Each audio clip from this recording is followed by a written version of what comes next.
web at WJOU.org.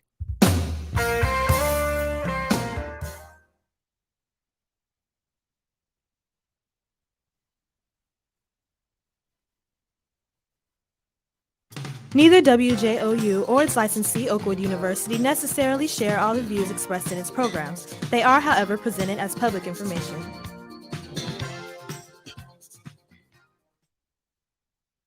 Good afternoon and welcome to Second Chance. Second Chance is a weekly talk show that examines a wide range of social issues and seeks to inspire physical, emotional, social, and spiritual healing, believing that God is a God of second chances, and through faith, all things are possible. Second Chance airs live each week from the beautiful campus of Oakwood University and features real people with real issues and offers real answers. And now, here's your host, Kenneth Anderson.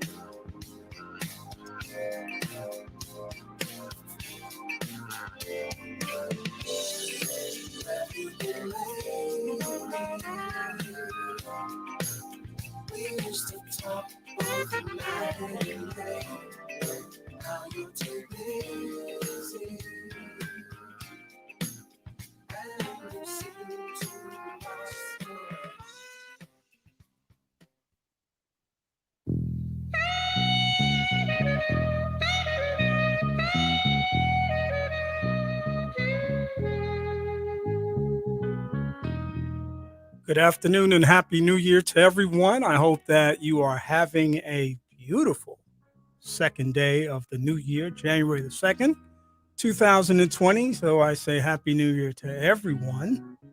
And what a blessing it is to be able to have an opportunity to acknowledge the blessing of a new year. If you've paid any attention to the events over the last year and a half, 2 years, you definitely know that we have been on quite a journey. And I am extremely grateful to have the opportunity to still have this platform, to still have an opportunity to share information and inspiration every Sunday afternoon from 2 to 4 p.m. Central Standard Time right here at Praise 90.1 FM on the campus of Oakwood University, one of the best stations in the land. And of course, every first and third Sunday is my opportunity to break down a little something with the fellas. It's kind of a collective name for all of the people that are part of this cast. A couple ladies too join us from time to time. They're not as easy to get a hold of sometimes, but when they do, they certainly grace our presence, and we're appreciative of that. We're going to have some great conversations with the fellas on this afternoon, and I'm truly looking forward to that. I hope that everyone out there is staying weather aware, understanding that after yesterday's storms came through, the weather is now going to get a little bit colder, and now we're dealing with winter weather awareness. Understanding that as the temperatures drop, the roads tend to freeze and driving becomes a little bit more dangerous. We want everybody to be mindful of that at this time of year. That's just kind of what happens. And if you've been watching the news, you've watched several things that have happened around the nation, around the world, over the last couple of weeks even. The tremendous storm that blew through 8 states, including amazing damage, incredible damage in Kentucky.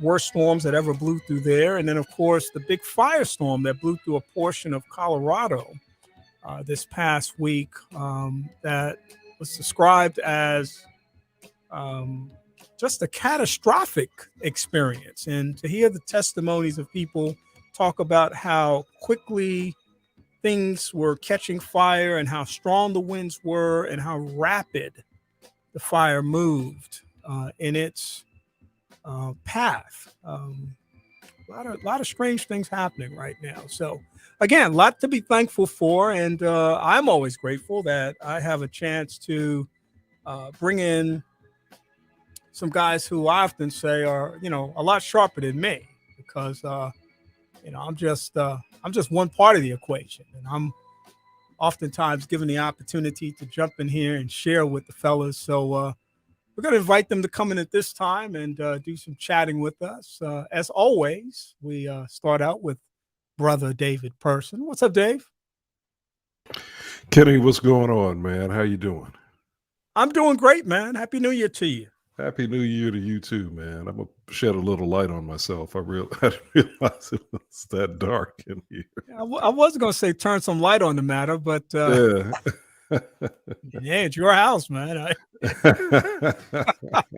Folk were probably saying, "Why is Dave in the dark, man?" I thought, I don't know, it looked lighter, but anyway. Hey, did you hear about you mentioned the tragedy in Colorado? Did you hear about the family from Madison, Alabama, who had just moved to Colorado and sustained a huge loss?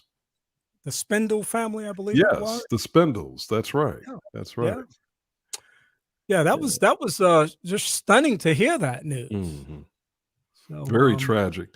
And yet people from this community, and we thank God for them, people from this community have contributed at least $40,000 to a GoFundMe to help them transition. That's quite a blessing. Quite a blessing. That's a huge blessing, and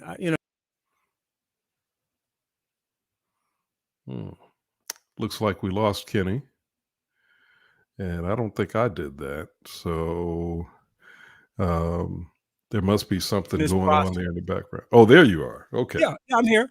All right. Awesome. Yeah, the opportunity that we have to experience these things, I think, are just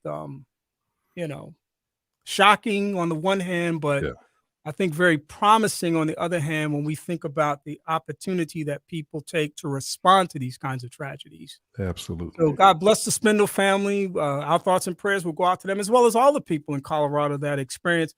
I mean, it was kind of a hell on earth experience. Seriously, the way the people were describing what was happening. In fact, I saw one lady being interviewed, and she was like, "I literally did not think I was going to get out of this." She was in her car at the time.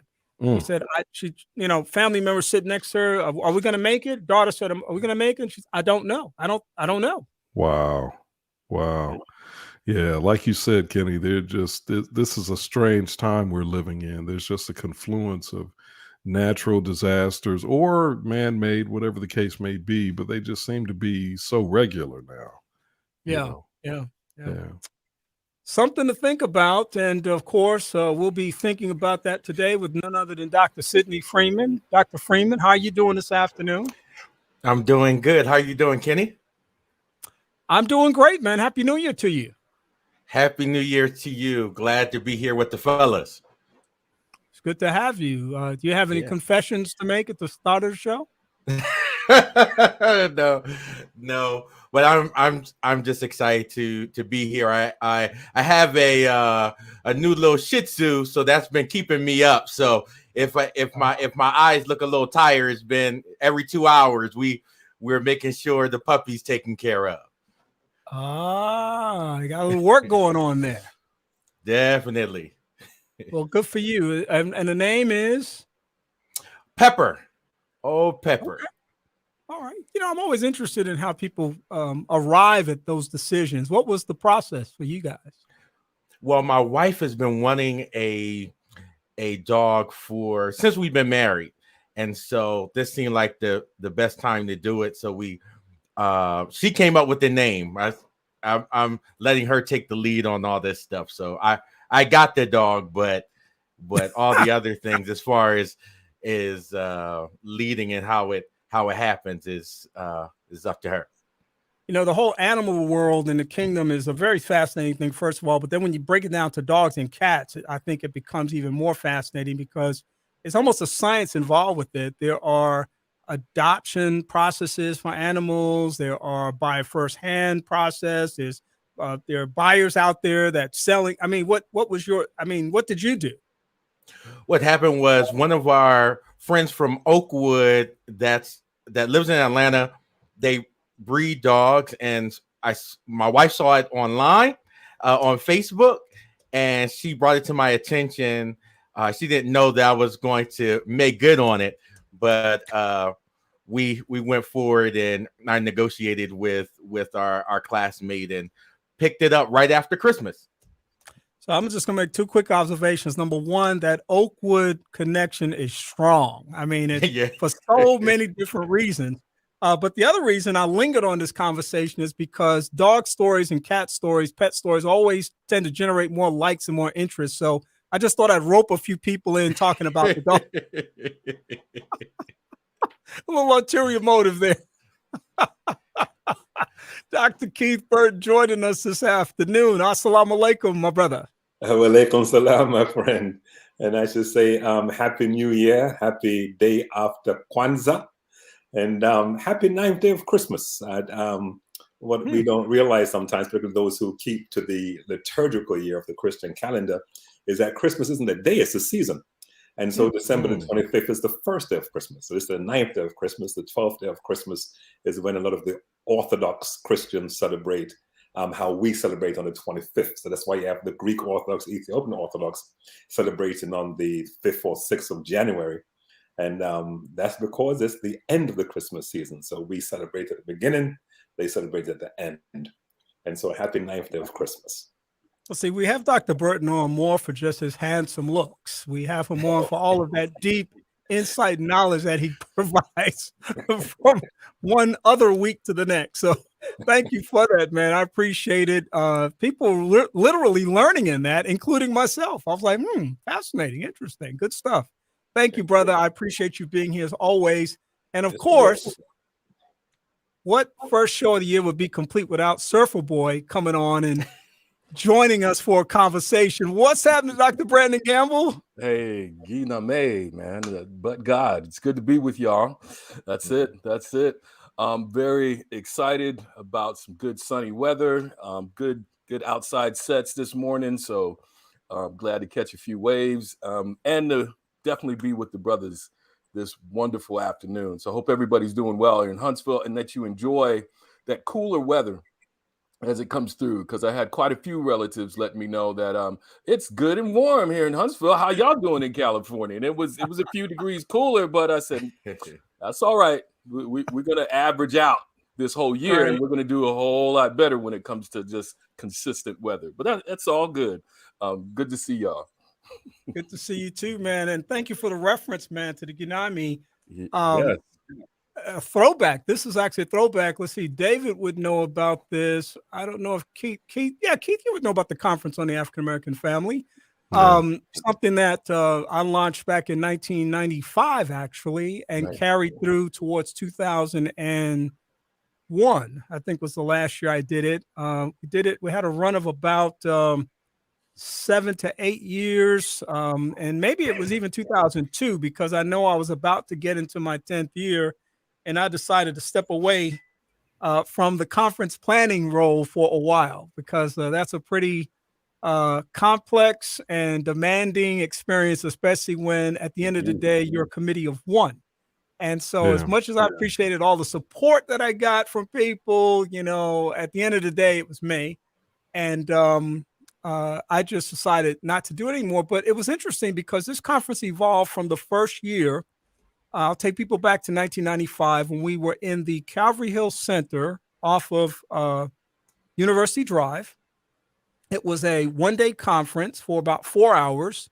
The keynote speakers were Dr. Naim Akbar, Dr. Raymond Wimbush, and also Abdul Bilal, who some of you would know, but most of you would probably not know, and also Dr. James Doggett.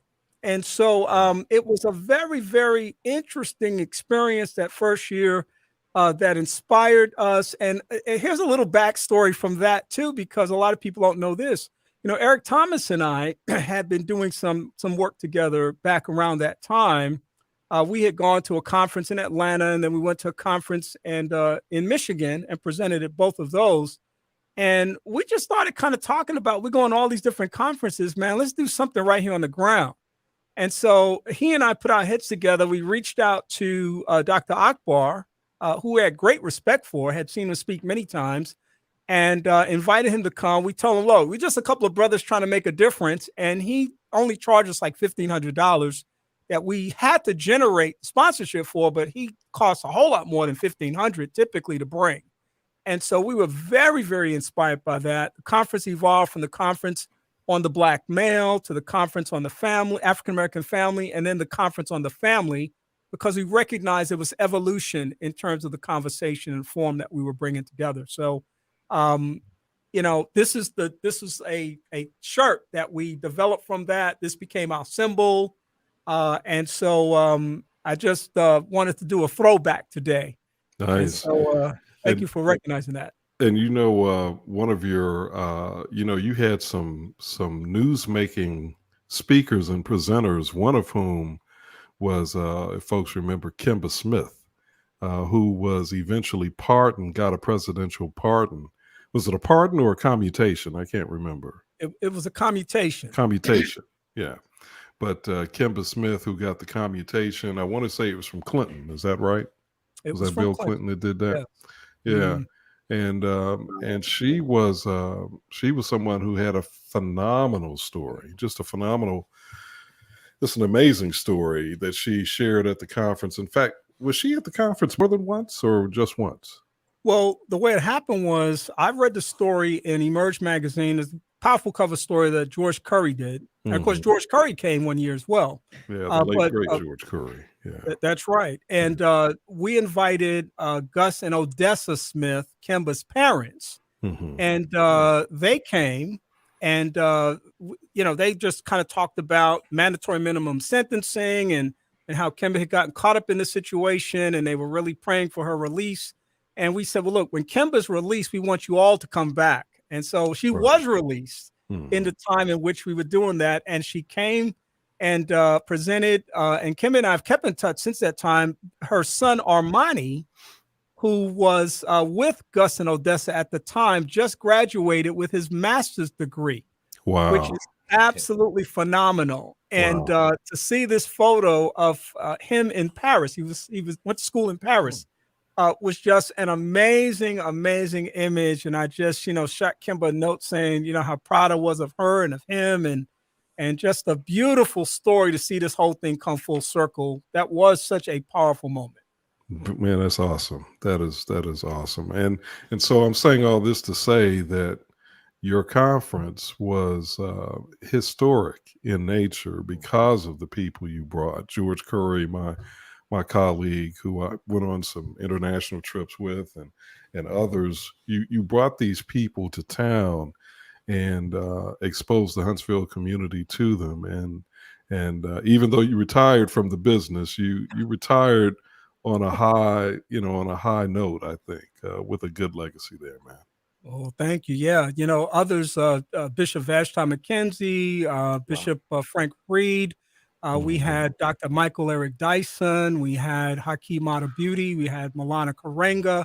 I mean, it was a really, really rich experience. And we're talking, this is 25 years ago. What did I know then? It was like, what did I have then? It was like, we were just, like I said, Eric and I were just talking one day and said, look, we're going to all these conferences, man. Let's put Huntsville on the map, man. We're living here. Let's do something right here. And that's really how that all came about. Nice. Well, look, guys, there's a lot of legacy talk today as we talk about that particular part of the legacy and of our legacy here in Huntsville, my legacy in terms of the work that I'm doing. I want to talk about the legacy of some people we've lost over the last week. And let's start with Archbishop Desmond Tutu. I'm going to go with my very dear friend, Dr. Keith Burton here. And I want you to just take a few moments and reflect on the legacy of Archbishop Tutu. Yes, thanks, Kenny. As you can see, I'm wearing my South African flag today, my Zanian flag in honor of the late Bishop Reverend Dr. Desmond Tutu. Now, we know that he was a stellar churchman, chose to align actually with the Anglican Church, which was an interesting choice. He was in South Africa from the Cape region, actually. He was a mixture of Xhosa and Botswana. So I think some of his family may have come from the Swazi area over there, but he chose to align with the Anglican Church because he felt that was a better option than the Dutch Reformed Church, which of course was steeped in apartheid. And of course, I'm sure if you had to look at it through the lens of history, that was probably the better of two evils in a sense, because the Anglican Church did its own job on the African peoples. But he was educated in the United Kingdom, came back to South Africa, and rose very high in the ranks of the church. Actually became Bishop of Johannesburg initially, and then he was assigned a much larger region. Now, he was not just content to lead the church in litany and create theology, but he believed that he should make a difference in society. And so he became sort of the, I don't want to say the Martin Luther King of South Africa, but he was the Desmond Tutu of South Africa in a sense, but he played a very similar role to Martin Luther King, had a commitment to nonviolence. And yes, he did learn some of those principles from Martin Luther King, the commitment to nonviolence, because of course we know also the ANC initially started as a nonviolent struggle, and then of course they had their militant arm that was formed after they realized that it was not going to work. But he stayed committed to that nonviolent route. And we celebrate the great Madiba, Nelson Mandela, for what he did politically, but we also know that it was Desmond Tutu. And let's not forget his wife, Nomalizo, who was always by his side, and his widow now was always by his side, who pushed the church to pressure the leaders in South Africa, the church leaders in South Africa, to also participate in this struggle. But not only is he known for his fight against apartheid, but he also became a champion for LGBT rights, and so he basically believed that if he was to be consistent in his Christian commitment, then he had to confront injustice wherever he saw it, confront oppression wherever he saw it. And so he was a champion for the rights of the LGBTQIA community. And his daughter actually later married her partner, even though this was a second marriage. The first time she was with a man, but this was a second marriage. And although it just took place a few years ago, he was in full support. She also was a pastor in the Anglican Church. She lost her ordination over it, but he was in full support of that, because again, he felt that wherever there was injustice, then Christian people were compelled to take a stand. He advocated an African socialism, but was very, very careful to critique the sort of Marxist communism that was secular, because he says, as Africans, we are spiritual at root, but what works best for Africa, he says, is a biblically based socialism. So he's a strong advocate of an African-based socialism. But just in conclusion over here, as we look at his legacy, it is indeed a legacy for justice, economic justice, political justice, sexual justice, and even to the point of choosing to side against the powerful Israeli lobby when he called out the apartheid in Israel, and he lost some allies there, but he didn't care, because he felt he was standing on the side of justice. Leaving with the quote of his that I cherish the most, he says, as it relates to those who claim to be neutral when it comes to oppression, he says, I don't understand your neutrality. If an elephant was standing on a mouse and you claimed to be neutral, the mouse would not appreciate you. And so I appreciate his commitment again to justice, and his willingness to put his life on the line so that his brothers and sisters could experience freedom. And I thank God that he was not one of those who was cut short. His life was not cut short. He lived 90 years, and his works follow him. Rest in peace, dear Bishop. Dave, I want to ask you, as a person who has spent your career in journalism and communications, certainly have spent significant amounts of time understanding the apartheid regime in South Africa and some of the leadership, some of the issues that came out of that process and some of the challenges that came out of that. The current South African president noted, and I quote, "Another chapter of bereavement in our nation's farewell to a generation of outstanding South Africans." And of course, he was also referring to the recent passing of F.W. de Klerk, who's also tied to this whole conversation about apartheid, being the last apartheid regime president in South Africa. I'm reminded again, and we're going to talk about a few more passings as well, but I'm reminded again about how when these shifts take place in terms of the transitioning of a person and the huge body of work that they have created and now leave behind, how do we carry that forward in a way that honors that legacy?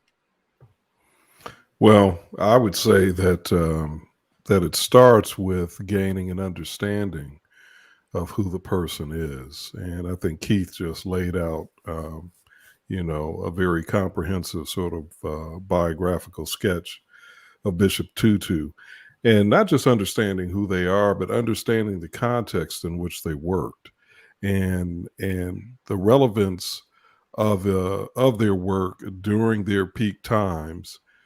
But then also juxtaposing what was going on in South Africa then with what is going on in America today. There is, I think, a renewed relevance to what Bishop Tutu represented. And I think we cannot stress enough the fact that he was a devotee of Dr. King's and also Mahatma Gandhi's. And he also brought very much a Christian faith context to his protest and his activism. And that's something that I think is lost today. I'm not saying that everybody's got to be a Christian or even religious on any level to stand for what is right and to protest.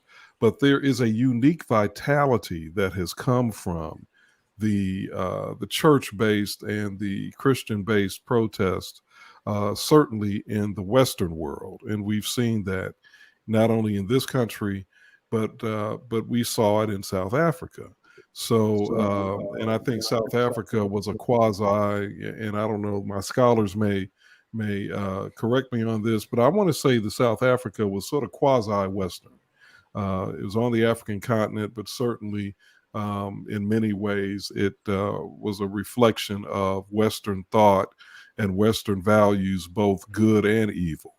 So that's the way I look at it, Kenny. And that's what I think is for those of us who would seek to do right, regardless of our religious persuasion or lack of persuasion.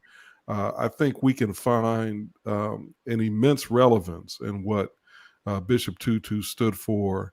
And I'll just say this one final thing, and I'm glad Keith brought this up. He was a champion not just of the Black people of South Africa, but he was a champion of disenfranchised peoples, including, as a Christian minister, including the LGBTQ community. We're going to come back in just a moment with more reflection and commentary on the legacies of lives lost just in the last week or so. Right after this short break, I'm Kenny Anderson, it's Second Chance, and I hope that you're having a great day. Save a place for me. Save a space for me in your heart. Every year, the United Negro College Fund helps thousands of students go to college. But for everyone we help, there's one we can't, not without the funds. Save a place for me. Please support the United Negro College Fund. A mind is a terrible thing to waste. Call 1-800-332-UNCF. A message from the Ad Council. Transforming lives. Transforming lives. You're listening to Second Chance with Kenneth Anderson.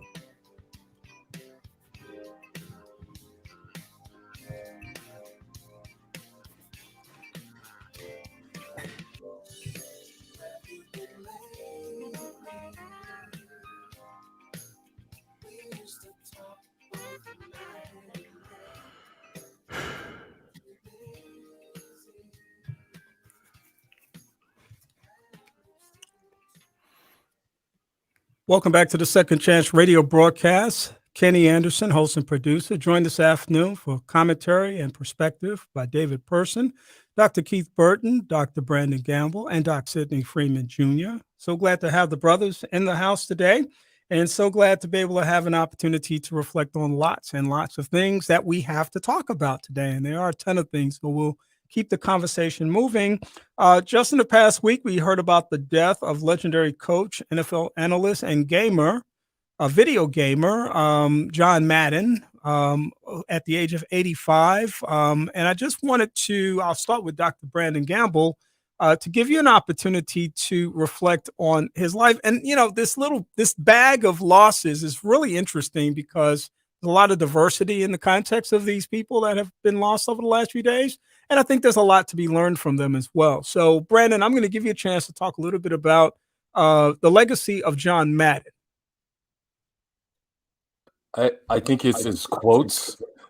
You know, the road to the street goes through the sewer, right? This interesting quotes like that as he was talking about the game. But my favorite was when he would they first started utilizing the X and O's after a play. And he'd make those little sounds. Whoop! The guy goes over here, and he comes around over here, and he bops into this other guy. Whoop! And you just have to know that that's how it goes. Because when you're in it, man, it would just get me excited about watching the game as a kid, as a young man. And if you knew that he was calling the game, even if it was a stinker, he'd still give you something that would get you excited for the next week.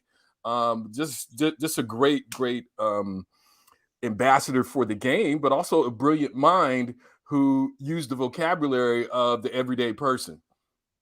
Yeah, you know, you said a few things that I thought were interesting because I've heard all these different tributes to him from different people who've come at it from different angles.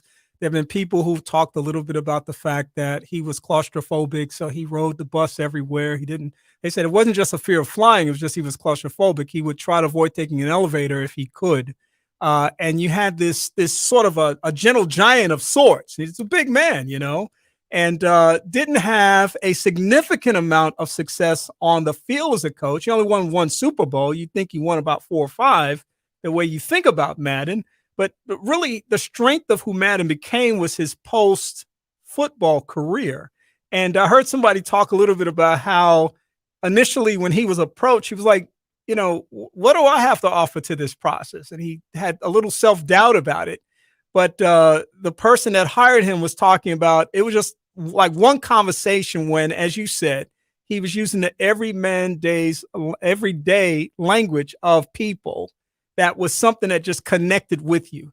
And I got to tell you, Brandon, that enthusiasm either got you excited or it just annoyed you because it was sort of, you know, X's and O's and he was just, I'm like, the dude was excited like as if he'd won the lottery, you know, but yet he was so charismatic and engaging, it would draw you in. You'd want to hear what he had to say, and you also believe that he knew what he was talking about.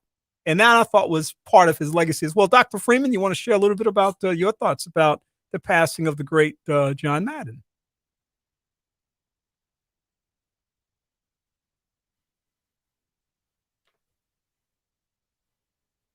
I'm just talking and I was on mute.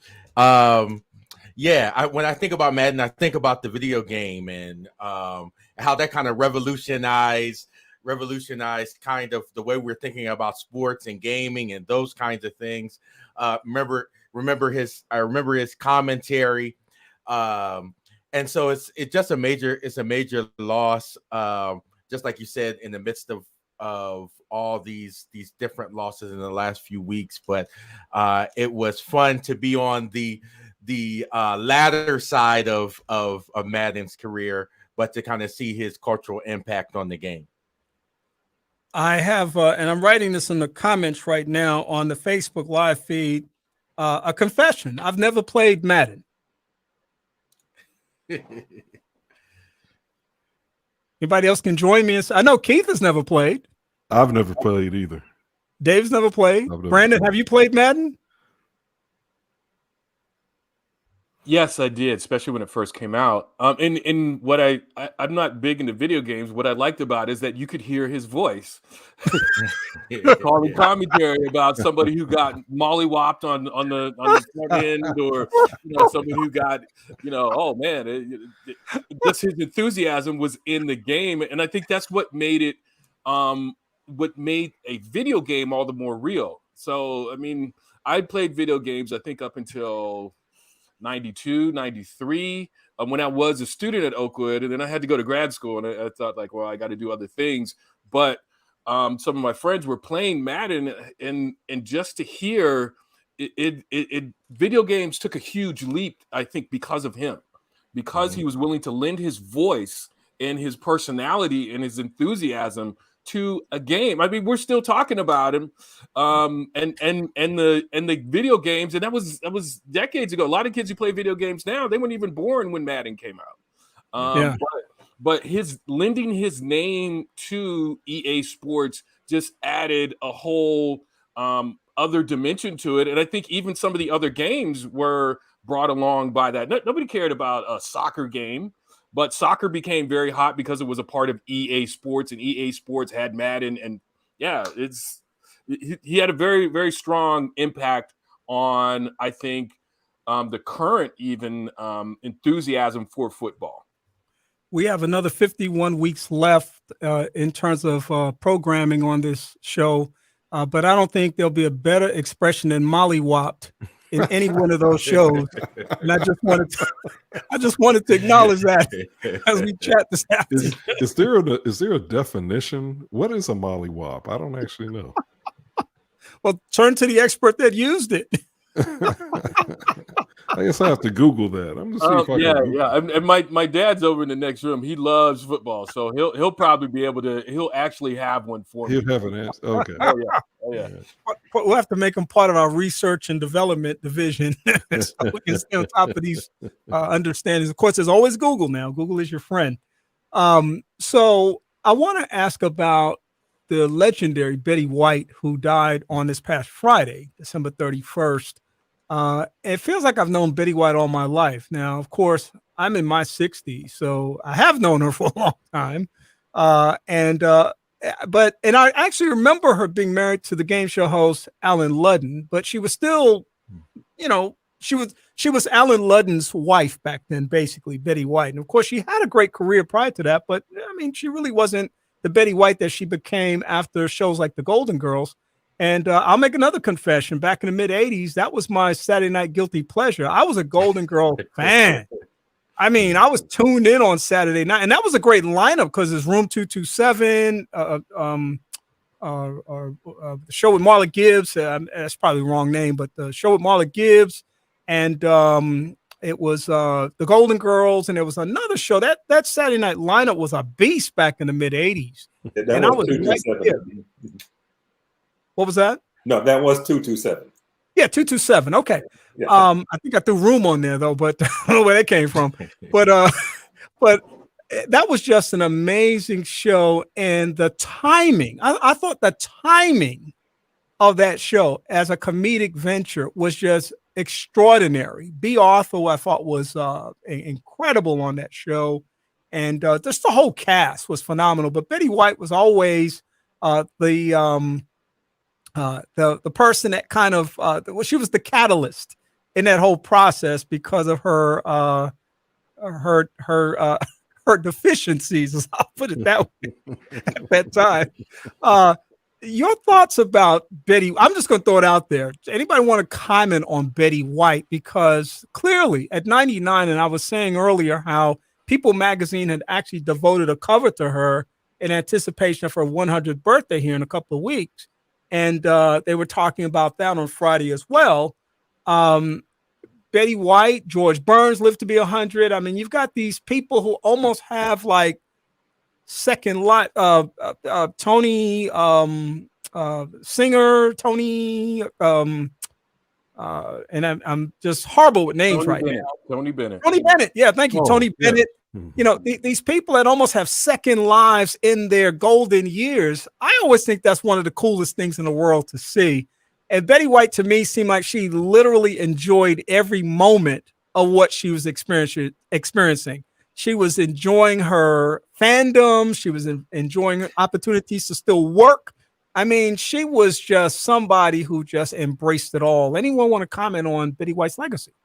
Well, I will, in that I always found her comedy to be optimistic, right? So a lot of comedy is, making fun of other people, and a lot of comedy shows, particularly in the 80s, they go pretty hard. If you look back at it, starting, with Archie Bunker and the Jeffersons, they go pretty hard at each other. And she would still find a way to remain optimistic, or however they wrote it for her and however she delivered it. And that was just kind of her trademark, that you knew you were going to get something that was funny. It may seem kind of mean-spirited to start with, but she'd find a way to turn it around, and it would still kind of warm your heart, but also like, oh man, you see she got a backbone at the same time. And she could play that kind of ignorant person, or like, she's just totally clueless as to what's going on, but yet it was kind of like, no, y'all are the ones with the problem. I'm perfectly happy right where I'm at and enjoying life. And it was kind of more like she expressed a life philosophy. And for those of us who had a chance to grow up watching even reruns or, episodes that as they came out, and I'm giving a shout out to my first Oakwood College roommate, Greg Branham, who had a great collection of Golden Girls VHS tapes back in the day. He's a musical teacher right here in Huntsville. Shout out, Greg. I've been thinking about you. But yeah, she really provided that optimism. And I think that's one of the things that drew Greg to the show. And yes, guilty confession, I watched Golden Girls as well, too. Thank you for being a friend, Betty. Well, I'm going to take y'all back further than the Golden Girls. Let's go back to the late 70s, mid to late 70s, when she was part of the ensemble cast for the Mary Tyler Moore Show. Yes. A groundbreaking television show. And Betty White played the role of a, let's just say, a relentless nymphomaniac. And she was funny. She was part of an ensemble that was based in a television newsroom. And they dealt with issues related to women in the workplace, as well as women in sexuality, and just it was a very forward-thinking kind of show that was just so well put together. I mean, the ensemble of actors and the themes, the writing. It was groundbreaking television on a number of levels, and she really, to me, made her mark there. If I can jump in really quick, one of the things that I saw throughout the last few days is these tributes, and one that particularly stood out was Don Cheadle's tribute to her on Twitter, particularly talking about his relationship that he built with her on the show Golden Palace. And one of the things that he said was really, he really will never forget, was that ensuring that the lighting was right, the contrast between skin tones and all those things were so important. And she was sensitive to that even at that time. That's something that we're talking about constantly now. But at that time, that wasn't something that necessarily people were talking about, but she was sensitive to that. So just her thoughtfulness, regarding that, but just that she is kind of like an icon even to those in my generation because of her comedy. I'm so grateful that I lived during the time that she performed. Yeah, just something that Brandon said again. I'm going to go back to the optimism that you talked about, and the comment that Dave made about her role on the Mary Tyler Moore Show. You never felt, whatever she gave you, you always did feel inspired in some way. You always felt optimistic. You felt engaged. It was never offensive, however it came across. And a lot of that had to do with her very, very good timing. I think she had great timing in terms of how she delivered what she delivered and how people saw her as a person. And I'm thinking about the many times I've seen her interviewed on red carpets and in shows and other kinds of things, it's almost like she had an energy, you know. And I know I've seen her in the last year interviewed somewhere. I just don't remember where, but you know, she was either 98 or 99 then, and she still had that energy, you know. And it's sort of like she was just living life to its fullest, even until the end. And of course, she died peacefully, they say, in her sleep. You know, rest in peace, Betty White. You know, what a life that she lived. Also transitioning, former Senate Majority Leader Harry Reid, dead at 88. Dr. Keith Burton, when we see the death of people like Harry Reid, and we're reminded about the senator from Nevada who, you know, was a complicated leader in some ways also, when you look at his record on some issues and some things that were part of his legacy. I also think about where we are today in terms of the political landscape in Washington, D.C. And of course, most people will put Harry Reid in that group of senior statesmen who come from the Tip O'Neill era and other kinds of people like that, the Ted Kennedys and people like that, the diplomatic folks, the folks that knew how to work the Washington landscape and get things done. And I think that for me, one of the biggest things about his death reminds me about the way things were and where we are today. Your thoughts on the legacy of former Senate Majority Leader Harry Reid? Okay, yeah, thanks for throwing me this ball, actually, because I thought I'd have to comment on Betty White, and I didn't have to admit that I used to be in the room when my wife was watching it. But anyway,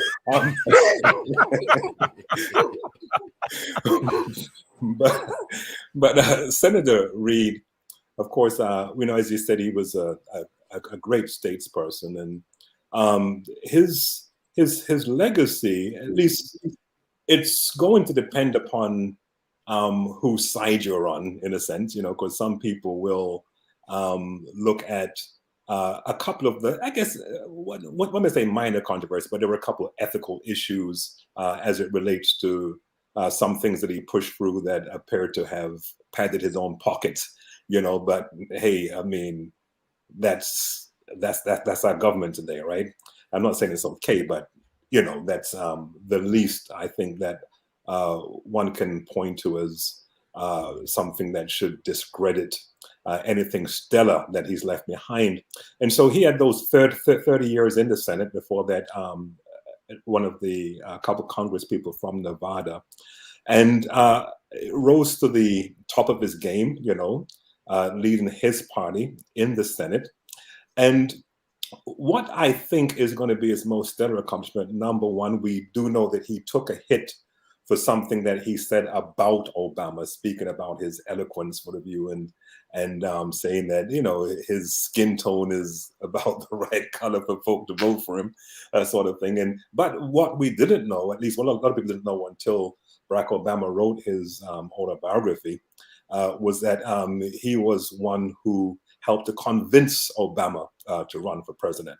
And so even though we see some of the negative, a lot of times we don't know what goes on in the back rooms.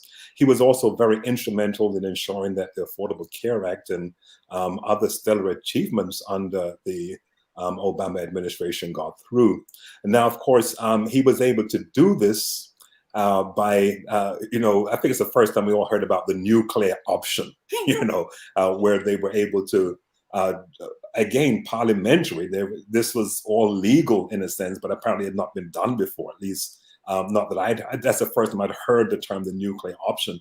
And he basically was able to stop the Republicans filibustering every single one of Obama's recommendations for some of the department positions he had to fill. And of course, the downside to that is that because he did it, and of course, when he got, I think it was like just like a couple vote margin that this actually went through by, they were very clear that it should not apply to like the Supreme Court. But what did McConnell do when he said, hey, your guy did it, etc. And so as an ethical leader, because I do see him, even though he had those ethical violations, I still see him as an ethical leader, a moral leader. He did what he had to do to ensure that our republic continued to work, our democracy continued to work. And unfortunately, McConnell used that for nefarious reasons. And so when we think about his legacy, again, depending on where you're coming from, some may say, well, he's the one who introduced this torpedo, this nuclear into the Senate.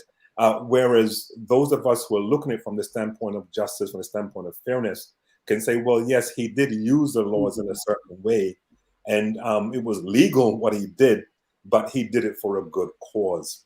And so I think from a legacy perspective, everyone's going to remember his mild manner. I don't think I've ever seen him, lose his temper, lose his cool, etc. He had that Nevadan smoothness about him, and he was very instrumental in the success of Barack Obama's presidency. And for me, that will remain his legacy, the one who helped our first African descended president to succeed.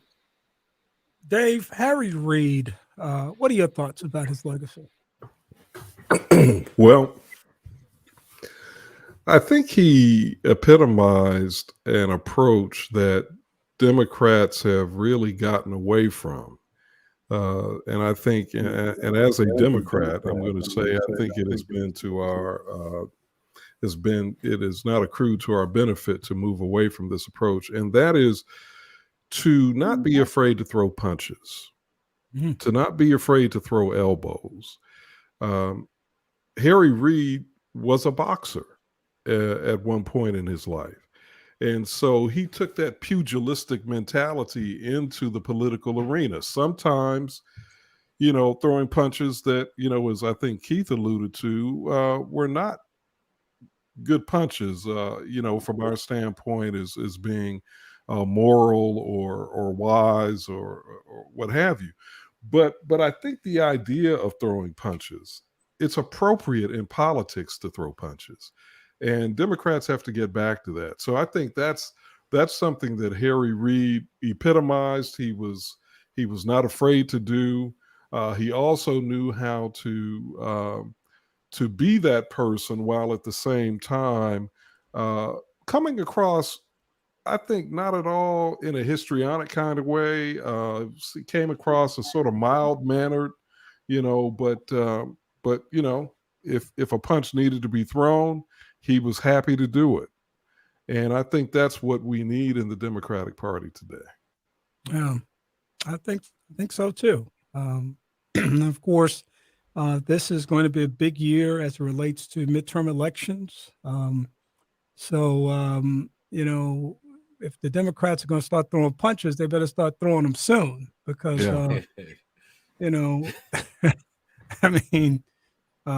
we're going to talk a lot about that over the next few months, I'm sure, because there's a lot to talk about. And of course, this could be a huge year of transition that sets us up for an event in 2 years. And we'll see what comes from that. My old man used to say when I was a kid, you better not start a fight.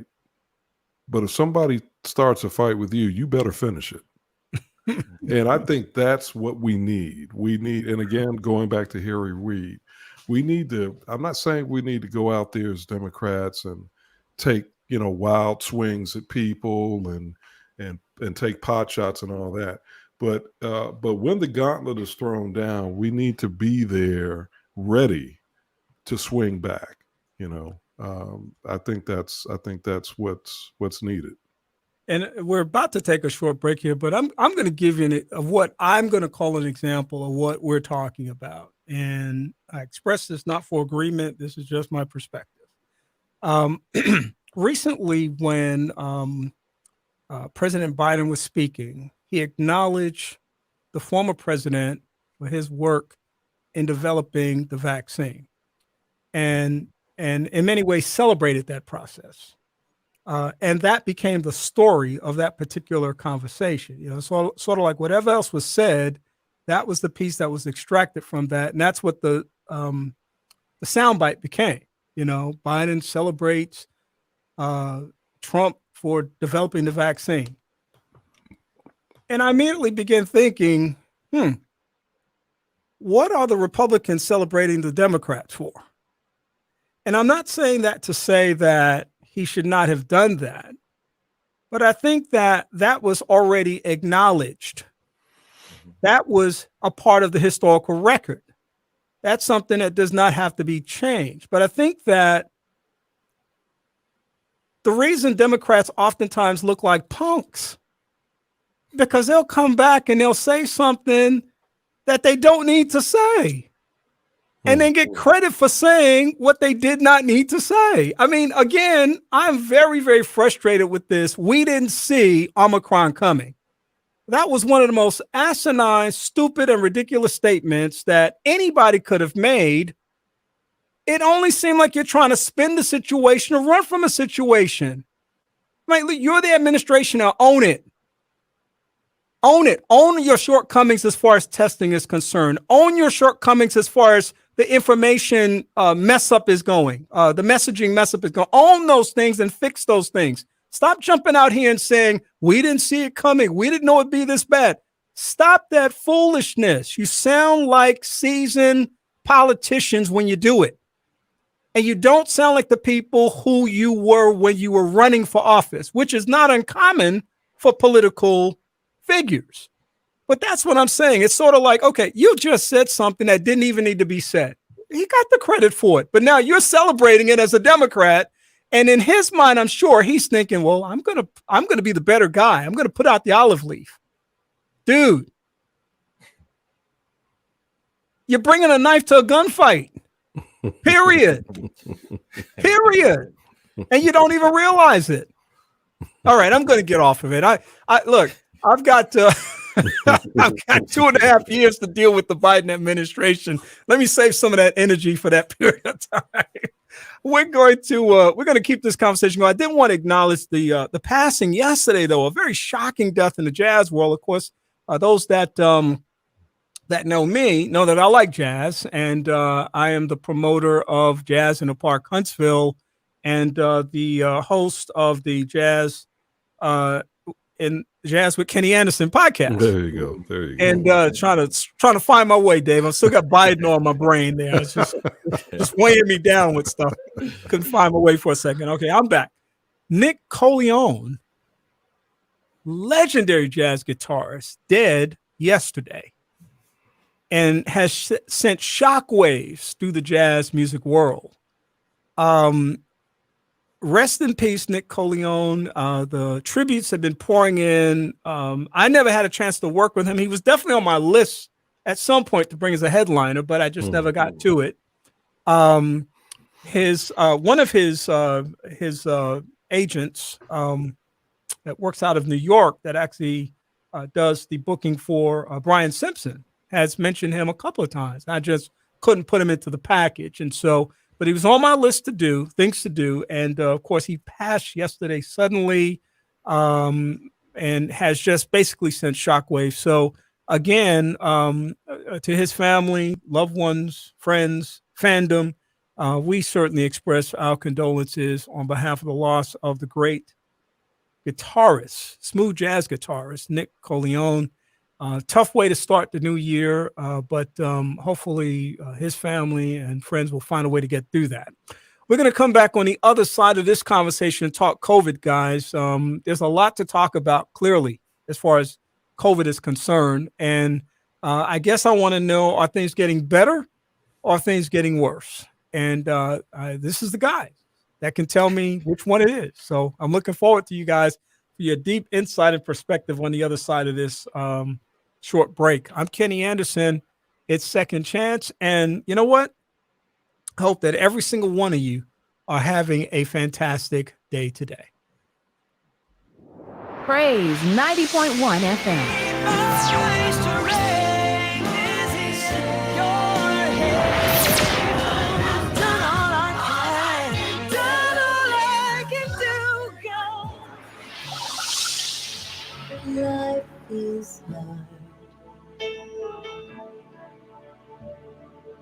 God is good. Strength for the journey. Praise 90.1 FM. Transforming lives. Transforming lives. You're listening to Second Chance with Kenneth Anderson.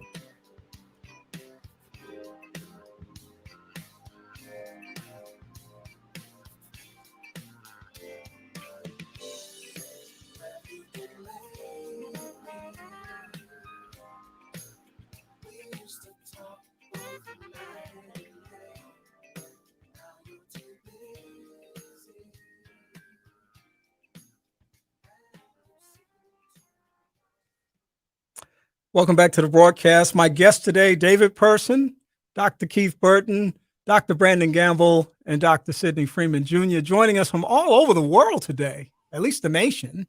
Let's see, we've got someone in Idaho, we've got someone in California, we've got somebody in Florida. And Dave, you are still in Huntsville, right? I am today, yes. Yeah, right. Tough to keep tabs on that guy sometimes because he does move around, but just good to see everybody on the feed this afternoon. If you're listening on 90.1 FM, we hope that you'll also take a chance to check us out on Facebook Live on the Praise 90.1 FM station. It's also posted on my page, Kenny Anderson, as well as the Second Chance page. That's the number 2ND Chance. And you can actually watch the guys live. You can also offer your commentary and feedback with regards to the conversation that we're having. And of course, we're about to dive into the conversation about COVID right now. Guys, I'm just going to give you some of the facts right now, and then I'm going to ask you some questions. As of this moment, we've got a little less than 62% of the American population fully vaccinated. One of my questions, not to you all, but just rhetorically, is what does that really mean if people begin getting vaccinated in December of 2020 and vaccinations wear off and that the booster rate is less than 30%? So then I would assume that you may be saying 62% have been fully vaccinated, but how many of those now have waning immunity or protection against the virus? I would assume it'd be a lot less than the 60, or make that a lot less than 62% that are fully protected in some form or fashion, which also becomes a moot point in just a minute based on what I'm about to say. In the past week, the 7-day average of new deaths is up almost 20%. A one-day new case record of 277,000 new infections. Pediatric hospitalizations are up 50%. Just yesterday, it was reported that 20% of the New York Police Department is out for some reason. And when you think about this, is the largest city in the world. For 20% of the force is out as a consequence of some aspect of what's happening with COVID right now. Lots of schools are going remote. There are problems with staffing in terms of the healthcare facilities, traveling, and more. So there's kind of a ripple effect going on right now as far as that's concerned. And although, you know, the bright light in this, people will point out that hospitalizations are not rising in total across the board. This was stunning to me. There was a interview yesterday with a scientific person, a science research person studying this disease, specifically the Omicron variant. And the person said this, which just my head blew up when I heard this. The person said, vaccinated or not, most people will likely come into contact with Omicron by late spring or early summer. Now, what that means, this person was interpreting this as by coming in contact. People are either going to get sickened by it. Most will probably, if you're vaccinated or boosted, you won't be as sick as or need hospitalization, but you will get it. And if you're not vaccinated or boosted, then you're most likely going to end up in the hospital as a consequence of that. But it said most people, vaccinated or not, will likely come into contact with the Omicron variant by the end of the spring or early summer. It's just that contagious. And yet the CDC has changed its quarantine time from 10 days to 5 days. Inexplicable. Another mess in the messaging mess. I'm literally sick and tired of the messaging mess. I just think that that's been one of the most devastating things of this problem. And again, it's now on the Biden watch. So Biden's watch has to fix it. Start with David Person. Dave, talk me off the wall, man. I'm gonna have to stop talking about COVID, because every time I start talking about COVID, I end up on the wall about to slip off. Talk me off the wall, man.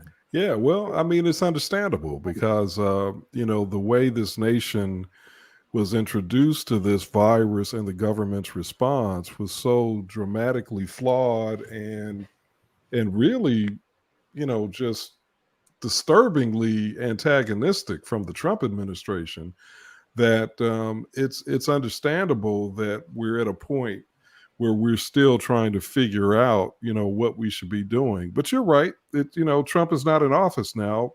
Biden is. And I was just sitting here thinking, Kenny, if I were responsible for messaging, I think one thing I would do is I would try to establish a messaging conduit between the White House and the public that was very direct. I think I'd probably create like a daily, I'd use social media and create like a daily YouTube, almost like a newscast, you know, where regular updates were being presented and where we were covering COVID from the White House's standpoint, almost like newscasts cover news. And we would distribute excerpts through Twitter and Instagram and whatever else. But I think that's what really needs to happen, because what we have to really start, I think, to come to grips with, and your comments made this very clear, the virus dictates what's going to happen with the virus. The CDC can't do it. The White House can't do it. The only thing we as human beings can do is react and adjust. And of course, the science tries to respond, you know, clinically and medically and scientifically. But, you know, ultimately, that's all we can do. So it seems to me, from a message standpoint, that ought to be the thing that is constantly reiterated to the public. We are responding to a phenomenon we do not control. But here's what we know today. And here's what we ought to be doing based on what we know today. Tomorrow, that may change. But here's where we are today. I think if we did that, and if we had done that from the beginning and were more realistic, or even if Joe Biden had come into his tenure with that mindset, I think that would have provided some stability and some clarity. Dr. Gamble, the testing situation, the availability and access to testing kits and testing itself, to me, has been appalling. We see these incredibly long lines. Now, this is 2 years into the pandemic. This is 1 year into the Biden administration. This is some, let's say, 18 months after that administration, that is now the administration, the incoming administration began talking about what they were going to do as a consequence, or what they would be doing if they were in the position that they were in. We kept hearing about the Defense Act. We kept hearing about there'd be more testing sites open. There'd be more options for various things and information sharing. And we see so little of this. No one has been caught off guard. I mean, did they think that the pandemic was about to end?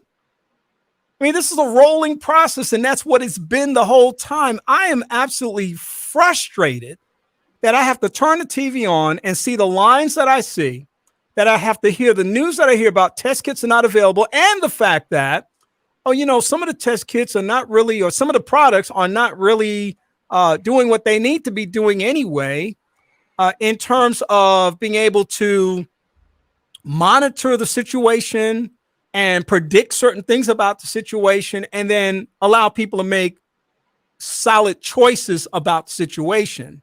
Because what that does in people's minds is it makes them say, well, what difference does it make? And it creates more frustration in the process. Dr. Gamble, you're a psychologist, man. This has to have tremendous psychological implications for our society, in addition to the physical implications and the social implications that come from this. Talk to me a little bit about what you're seeing and what you're thinking about this pandemic right now. Being, back home in California, some of my concern has been, definitely access. And I have access as a state employee. working for a state institution. So I'm able to go to my state institution. I pay $1 for a quick COVID test, drop it in a box, and then they get back to me on an app that we have, and I'm able to do that. But not everybody's able to do that. So I know the technology and the capability is there, but I think, like you said, the challenge with that, which breeds another concern going to kind of the psychological issues. There is a thing called COVID anxiety symptoms, right?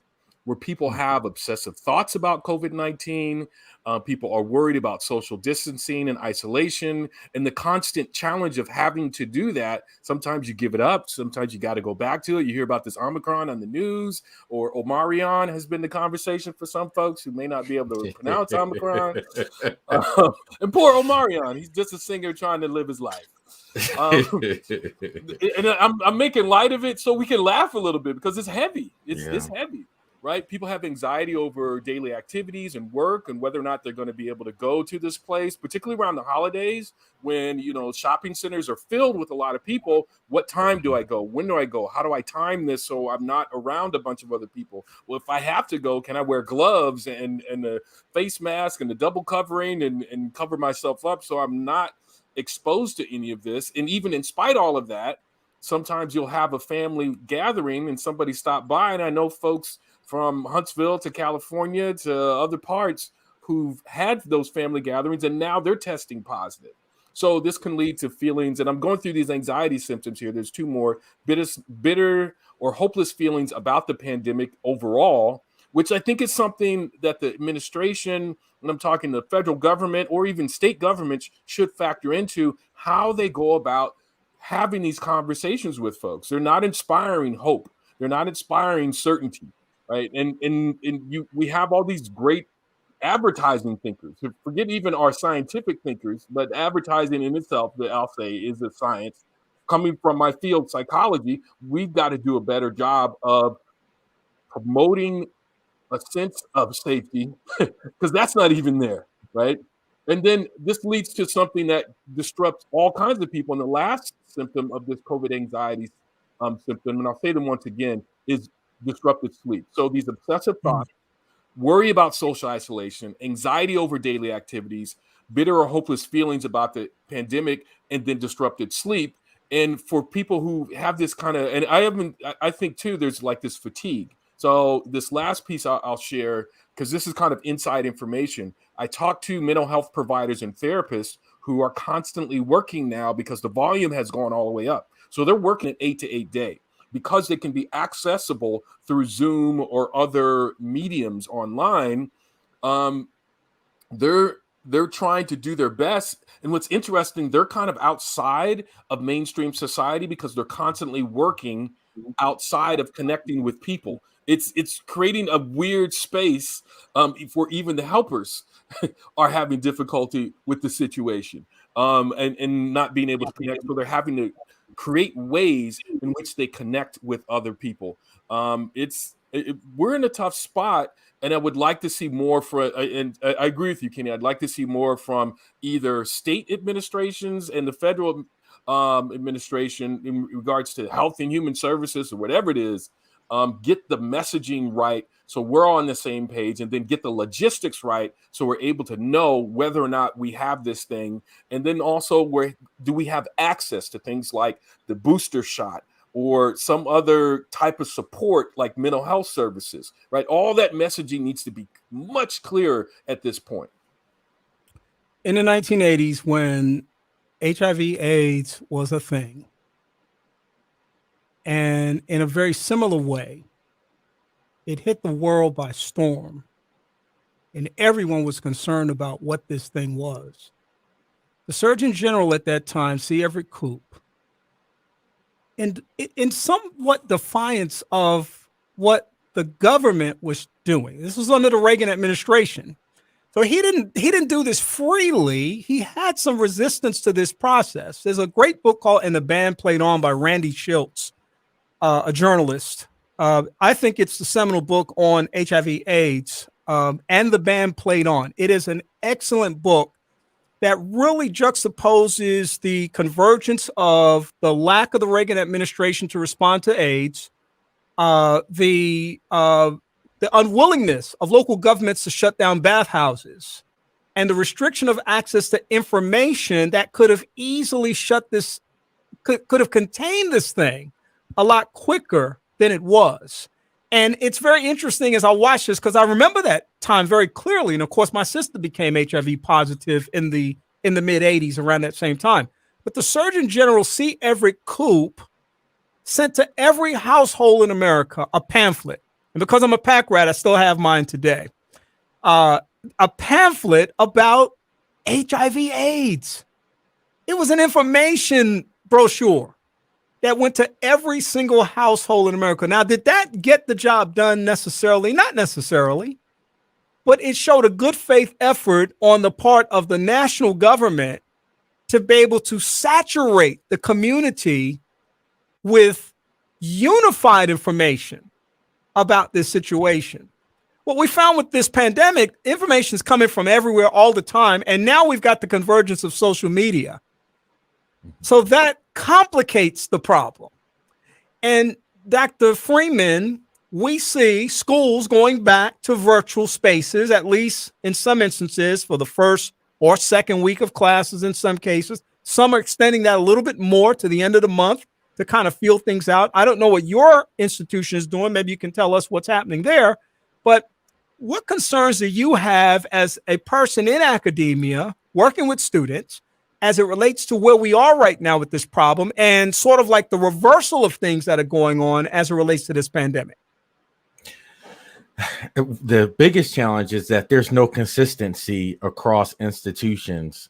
So, for instance, one example that I really like is Edward Waters University now.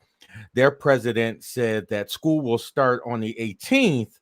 However, it'll be online, and they won't go back to in person right now until March 1st.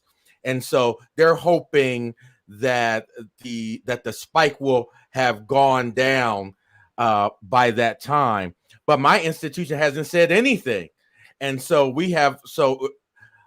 amongst colleagues, we're calling each other, texting each other, trying to figure out, do we go into work tomorrow? Tomorrow is first day of work, right? And so there's not that consistency that you would want.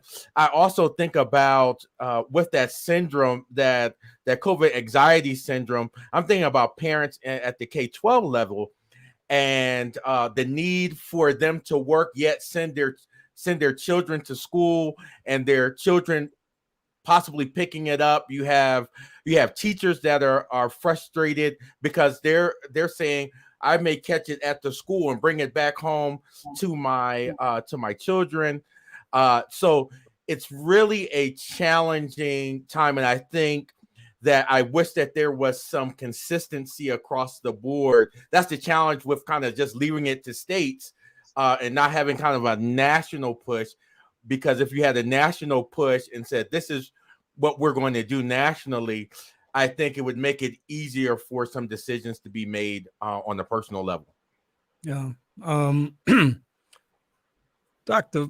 Burton, this question has been asked consistently over the last few days. And of course, I was excited about having this conversation today because I knew I could bring this question to you and you'd give us the answer that the nation will now embrace. No pressure.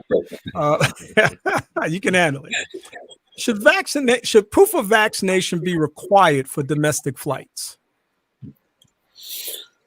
Wow.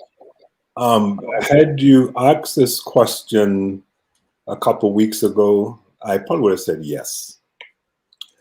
I'm shifting in many ways because we're seeing the science moving in real time. Science is working in real time. And so the CDC shift from 12 days to 5 days, I think that's sort of a scientific decision based upon the Omicron variant, which is not as severe, so it's more contagious, but it's not as severe.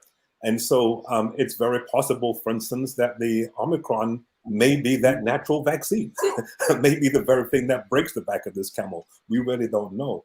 And so, and then I'm wondering if, because we've been following sort of a Western narrative, that we haven't taken other things into account. For instance, is the issue really whether or not you have the vaccine or how many antibodies you have? Are you protected? Because you may not have the vaccine, but you can still be protected.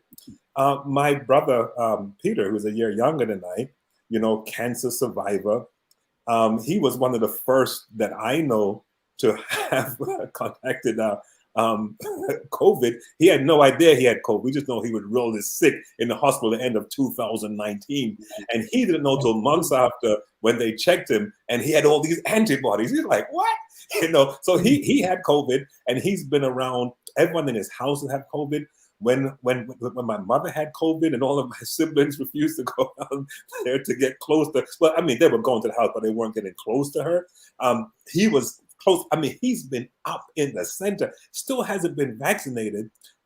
He was among the 200 at wedding a few weeks ago. Over 30 people at that time, probably more, actually contacted COVID. My youngest brother, double vaxxed, got COVID. My other brother, who had COVID before, got COVID again. Peter, nothing, got these antibodies. And the one who suffered most was the brother who was double vaxxed. The brother who had COVID before, he kind of coughed for a couple of days and he was okay, And so again, I know we have sort of a low information society, but we like to throw out things that are simple solutions to something that is complex. And so for me, more important than whether a person is vaccinated is, okay, does this person have the antibodies that would help them to resist whatever new virus comes if it jumps on them? And I'm thinking about this in terms of South Africa. We started out talking about South Africa, and since I'm still wearing the flag, I got to rep South Africa, right? So the president, Cyril Ramaphosa, he made a profound statement just last week. He said, listen, we're tired of being told by the West of what we need to do. And so they have manufacturing facilities in South Africa, in Kenya, in Nigeria, a number of African countries where they can manufacture COVID vaccines. And that's what the West wants them to do. But he says, give us the intellectual property. Give us what we need so that we can work it for our own context. South Africa is a very low vaccination rate, less than 20%, but over 70% of South Africans have got COVID, or at least caught COVID, right? Over 70%. Omicron, we see the numbers basically spiking there first, okay? Very few deaths from the Omicron. Some people are saying, well, you have to look at other factors, and you do have to look at other factors. But I think as we're looking at how things are being processed and the messaging, what we're hearing is based on the fact that we're seeing science unveil in real time, and we really are trying to make it simple, one size fits all. Everyone has to have a vaccine, but when that might not necessarily be what's needed. And even if you have the vaccine, I could board that plane with my vaccine passport and still pass COVID on to somebody else. Because having a vaccine doesn't mean that I'm negative. More important than a vaccine for travel is probably having everyone tested before they board the plane. And so, again, the simplistic ways in which we're trying to deal with this complex problem is not helpful at all. I understand why the government is trying to sort of dumb it down a little bit, but I don't think it's helping. Well, like I said, Keith, I was just going to ask you the question. You give us the answer. So thank you very much for that. I appreciate your very detailed and well thought out response too. You made some great points in it, in fact, and I hope that people that are listening took that to heart because I wholeheartedly agree with you with regards to just the whole nature of this pandemic and its complexity. I think from the beginning, and not to say that people out there, especially in the science community, haven't treated this with some degree of seriousness, but I think that it is our tendency as humans to want things to happen instantly. We're still in that microwave generation. So we were all kind of hoping that it was going to be just like the flu and that it was just going to be a passing phase, and then we'd be able to move on and resume life as it was prior to the pandemic. And now we're seeing that that's not the case. And we're learning a lot about the science of viruses, and at least we're hearing a lot. I don't know that we're learning a lot, because people are really hearing what they want to hear and defining things based on what they want to define things as. But the reality is that I personally feel that we're in this for the long haul. And people even saying that now within the community. They're saying, look, this is what we're going to have for a long period of time. What we've got to figure out as people is that this is a very complicated thing that does not or will not respond to a quick solution. As Dave said, the pandemic, the virus dictates everything. The virus is the boss. The virus is going to determine what happens. Even if we choose to act like as if the virus is not as destructive as it could be, the virus is still going to be the virus. It's going to make people sick. It's going to kill people. They're going to be long-termers, et cetera, et cetera. So long haulers, et cetera, et cetera. So the reality is that as soon as we accept the fact that this is something we can't control, as Dave said, and to provide a degree of education with this process. I love the idea about those daily briefings and speaking directly to the public, because people are already doing that again through social media. But what does the government have to say about that, and how can they help tamp some of that down? There's a lot to think about and a lot to talk about as far as that's concerned. And we'll see. This is the beginning of 2022. This is the second year that we have begun, going into the third year, actually, that we've begun, because we moved into 2000 with this, 2001, 21, and now 2022 with this pandemic. And there's no end in sight as far as I'm concerned. We'll see what happens. Can I make one more statement? Yeah. Yeah. One thing we should also remember is that COVID-19 is that, severe acute respiratory syndrome, that variant that is, located in 2019. There were other variants way before that didn't become pandemic, that did not send people to hospitals. And there are going to be variants after that don't do that. And so I think as we think about COVID, yes, we did have a pandemic that was very dangerous, that was getting deep into people's lungs and causing them to die. But we're going to be living with COVID until Jesus comes. But living with COVID until Jesus comes doesn't necessarily mean that we're living with COVID like this. It doesn't have to be a pandemic. It's something that some people will catch every year, maybe like a little cold, etc. But this is only serious because the version in 2019 was sort of a deep lung type thing that took people's lives at an alarming rate. Yeah. Keith, if I could just ask a quick question. Just the mask. We don't hear about mask or social distancing anymore. What are your thoughts? I'm asking questions now. So what are your thoughts as it relates to that? Hey, watch it, man. Watch it. No, you're entitled to do that. Go right ahead. Keith? Yes.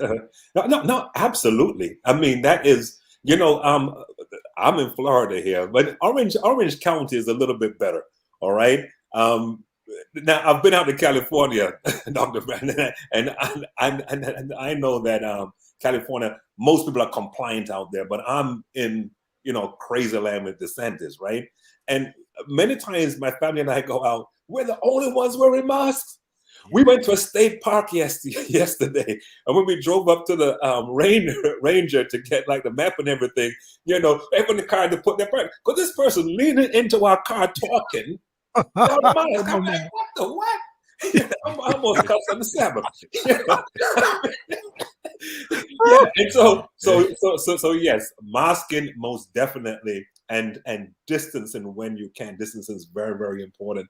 And there were a couple of things that we actually canceled last week because we couldn't be sure that people who were there were going to follow the rules. So I think it's very important that the mask wearing is enforced everywhere, and that the distancing, when it can happen. Of course, that can't happen on the planes. I kind of miss having that middle seat free on my Delta flights and always praying for a first class upgrade. Doesn't always happen these days, but Yeah, listen. And I'm glad you said that or asked that question, Sydney. Ask questions anytime you want on this panel because we always learn more from just the other questions that come from this. But that's really always my angst. I'm in meetings all the time. I'm in situations all the time where my question is, well, where's the mask? Where's the conversation about the mask? Where's the conversation about sanitizing? Again, one of the biggest stories that came out of the pandemic last winter was the drop in flu infections. And one of the biggest reasons for that was given was because people were masking, people were sanitizing, and people staying separate.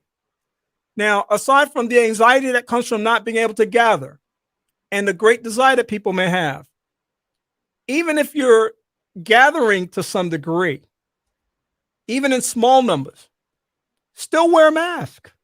Still wash your hands regularly, not just one time like in the morning and then in the afternoon. Carry sanitizer with you. It's like they're these basic, that's for me the common sense part of this conversation. Common sense tells me that I don't know everything about the pandemic. Common sense tells me that the messaging is all over the map. Common sense tells me that testing kits are hard to get.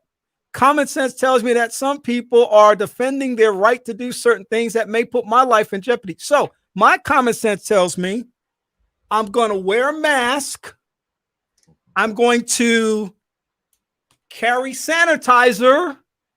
And I'm going to not gather in big gatherings. Look, I do something called Have Yourself a Jazzy Little New Year every December 31st. You know about that, Keith, don't you?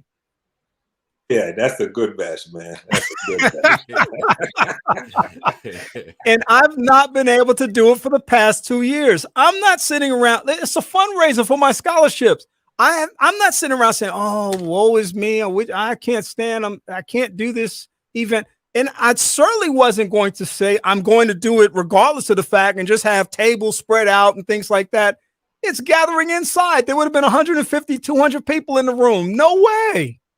No way. It's not happening. Not with me. Now, somebody else can do it, and they can even invite me to it.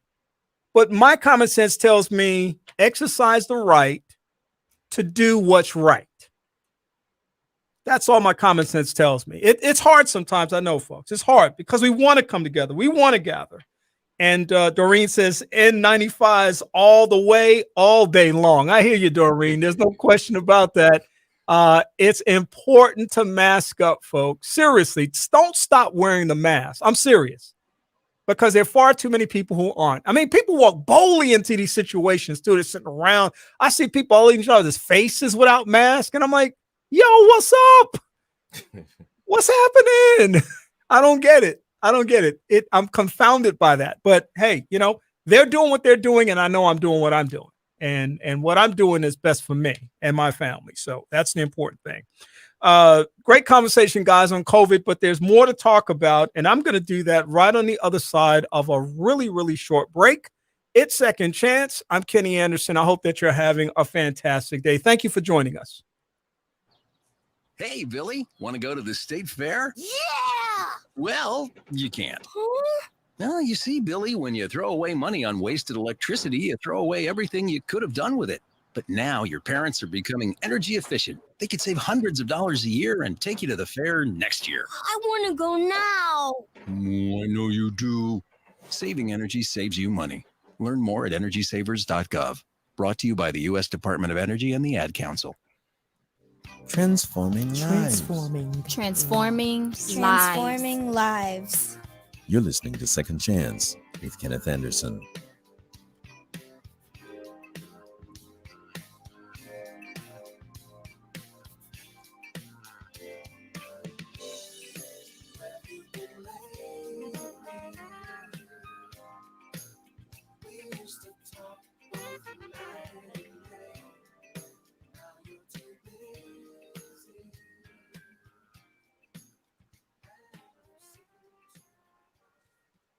Welcome back to the broadcast. Kenny Anderson, joined today with commentary and perspective from David Person, Dr. Keith Burton, Dr. Brandon Gamble, and Dr. Sydney Freeman. So good to be in the house with the fellas today and learning so much from them as well. I always learn when I hang out with these guys. I always feel smarter.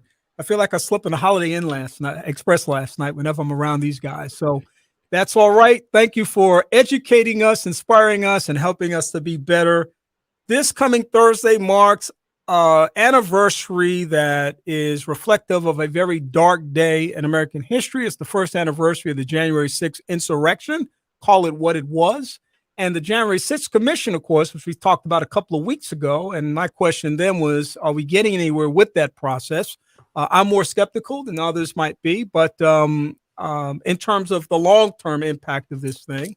And I'm always interested to know what people are thinking. But my question this afternoon is this, as far as the January 6th anniversary is concerned. David Person, what have we learned up to this point, and what can we look forward to over the next couple of years in relationship to what happened on January 6, 2021? Well, I'll start with the last part of your question first, Kenny. I think what we will learn really depends on the midterms. It really depends on whether or not the Democrats will retain control of the House. If they do not, then I would expect that we won't be learning much after the midterms. So whatever we're going to learn has to be learned basically in the next 11 months or so, because that's going to be it if the Republicans take control. In terms of what we've already learned, I think we've learned quite a bit. I think we've learned without question that there was an actual insurrection, and that it was masterminded, if you will, by people in Congress as well as unelected people. And one of the people in Congress who was involved, I think, without question, was one of our own congressmen here in Alabama, Mo Brooks. So I think we have learned that there was a concerted effort, not only involving the grotesque, illegal attempt to penetrate that. Well, not attempt, but because they were successful in penetrating the Capitol. But that there was a coordinated effort that even extended beyond the Capitol, down to state governments and state legislatures to try to undermine and ultimately overturn the vote of the American people. That's what I think we've learned so far. I think that has been clearly established. Now the question is, what will we do about this? And it's complicated by the fact that one of the key figures in all of this was a sitting president of the United States. So I think we're on the precipice of a real crisis in our nation, and I think that we've got to face the reality that this may be the end of the democratic experiment in our country. Because without question, based on the actions of most of the Republicans in Congress, and based on the actions and the rhetoric, and we're going to see this play out later this week on January the 6th, when former President Trump is going to be making remarks publicly, and I'm sure the news media will be there in full force to cover it. I think that what we're going to be seeing in this country is the beginning of a move towards an autocratic, dictatorial culture politically, and that does not bode well at all for a democratic republic. Dr. Burton, two-part question. Honoring our good friend, Dr. Nas, who's on the feed this afternoon, asking a question about, will Trump be indicted this year for his participation? But the second part of that question is, when will Trump announce for president in 2024? I mean, I think he's already announced in a sense, so he hasn't made it official, but I do believe that probably depending on how the Republicans do in the midterms, he may make a very strong statement during that time, but I think low key, he's already, sort of said, you're mad, that sort of thing. And everyone knows they have to kiss his hand if they want to, if they have any chance of doing anything in the Republican Party. And so we'll see what happens after the midterms. Now, as it relates to him being indicted, I doubt it very much. And it's not that we don't have the fodder, but what we lack is the will. And I think the lack of will is driven by a fear. And that fear is of something that we've been speaking about, over the past few years on this show, and that's the fear of civil war, a civil war that's already taken place, but the manifestation, the physical manifestation of that civil war, the violent manifestation, the military manifestation, I think that's what the real fear is. And so government knows, the Biden administration knows what it's supposed to do, but I think there's a fear that if they do what they're supposed to do, then it's not going to be good for the country. But as I said on the last show, I think all we're doing is delaying the inevitable. So I would hate to be in the position where I have to make these types of decisions. But I think if we're not preemptive, then we're going to have to react to what I see coming down the street. And so should Trump be indicted? Yes. Do we have the fodder? Do we have the evidence against him? Absolutely. There's no doubt about that. Is it going to happen? I doubt it very much because of the fear of the violent reaction from people who have shown that they're not afraid to use violence, even as they tried to bring down the nation last year. Dr. Freeman, there's a flood of Democrats who have decided not to run for re-election, and that list seems to be growing by the day.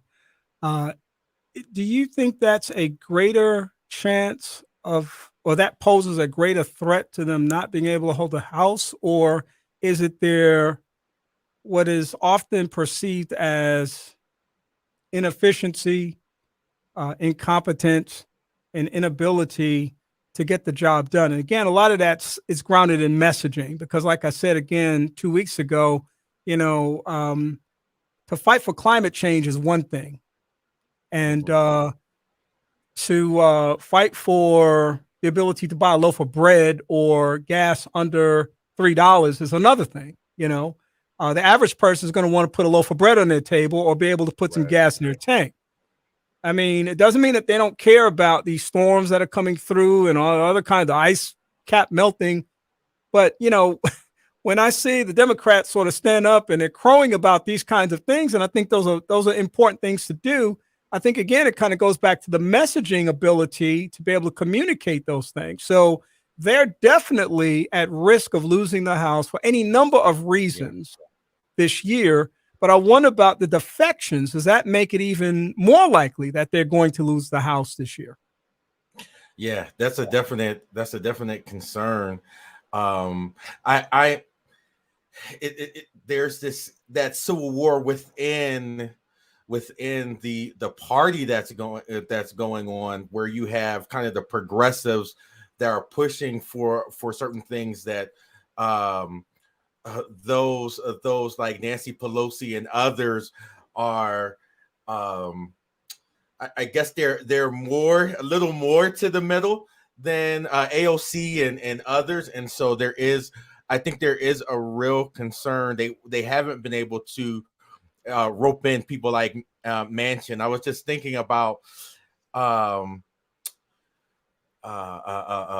our president Biden has not really checked Manchin and others, Sinema and others, and so I think it's a real concern that that Democrats may lose the House and kind of that advantage. So I just got to keep my fingers crossed on this. Yeah. Dr. Brandon Gamble, things are looking pretty grim for the Democrats right now for any number of reasons. And I don't Democrat bash often, but I do when it's called for.